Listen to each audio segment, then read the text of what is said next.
Сәлеметсіздер ме? Қазақ тілі сабағы. Бөлімі қоршаған ортаны танып білемін. 105-ші сабақ. Сабақтың тақырыбы етістік. Сөз таптары зат есім, етістік, сын есім, сан есім болып бөлінеді. Бағалау критерийлері.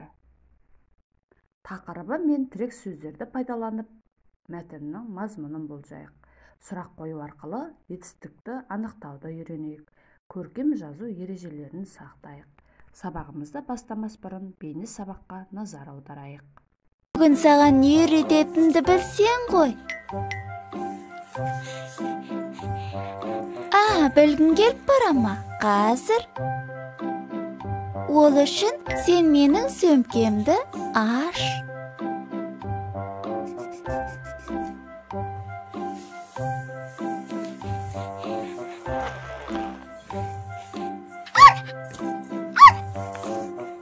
Жарайсың.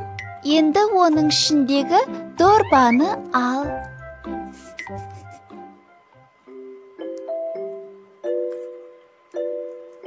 Дұрыс.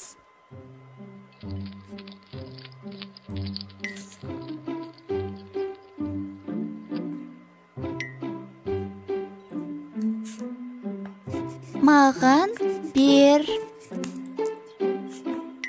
Өзің отыр. Тақтаға қара.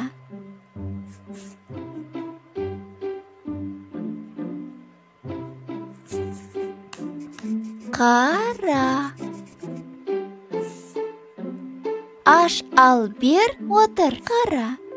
Бұлардың бәрі етістік деп аталады. Себебі олар қимылды, іс-әрекетті білдіреді. Етістіктің сұрақтарын білесің бе?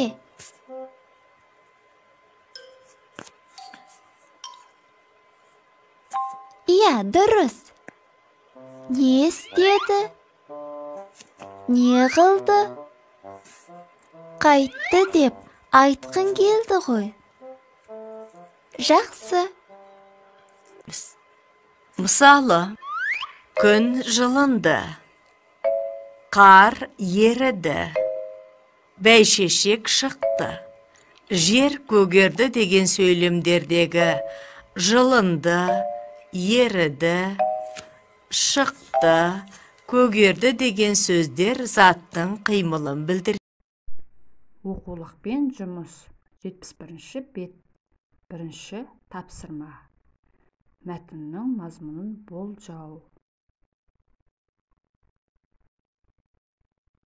Бірінші тапсырманы ауызша орындаймыз. Көктем мезгілі тақырыбына тірек сөздерді пайдалана отырып, не істеді деген сұраққа жауап беретін сөздерге сөйлем құрап айтамыз. Бүгінгі күннің ретін жазып, екінші тапсырманы ауызша орындаймыз.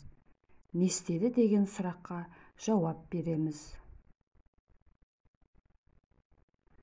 Үшінші тапсырманы орындаймыз. Қимылды білдіретін сөздерді дәптерімізге теріп жазамыз.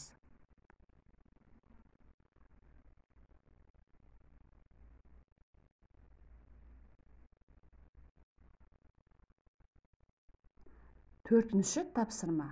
Көп нүктенің орнына етістіктерді қолданып мәтінді көшіріп жазамыз. Тірек сөздер келді, жарқылдады, ұшып кетті, еріді, күркіреп. Мысалы, көктем келді, қар еріді.